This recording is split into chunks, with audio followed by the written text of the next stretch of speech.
السلام علیکم۔ ایک عورت حضرت علی رضی اللہ عنہ کی خدمت میں آئی اور عرض کرنے لگی، یا علی رضی اللہ عنہ، میرے 3 بچے ہیں، شوہر ہیں، سب کمانے جاتے ہیں، لیکن پھر بھی گھر میں برکت نہیں۔ ہم مفلسی اور پریشانی کے دلدل میں گرفتار ہو چکے ہیں اور ہمارے کام ہوتے ہوتے رک جاتے ہیں۔ بس یہ کہنا تھا کہ امام علی رضی اللہ عنہ نے فرمایا، اے عورت، جس گھر میں بد دعا ہو اس گھر میں برکت نہیں ہوتی۔ اس عورت نے کہا، ہمارے گھر کے لیے کون بد دعا کرتا ہوگا؟ تو آپ نے فرمایا، اے عورت، بتاؤ تم گھر کی صفائی کس وقت کرتی ہو؟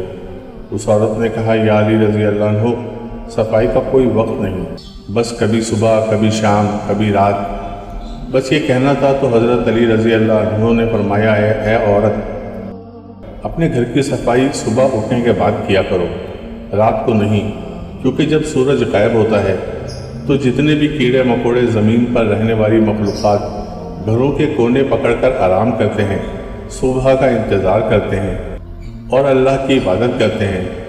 جب کوئی انسان رات کے وقت جھاڑو دیتا ہے، صفائی کرتا ہے، تو وہ کونوں میں رہنے والی مخلوقات بے گھر ہو جاتی ہے اور اندھیرے میں انہیں کچھ دکھائی نہیں دیتا ہے اور ادھر ادھر پریشانی کے عالم میں پھرتی رہتی ہیں، اور اللہ اپنی ہر خلقت سے پیار کرتا ہے۔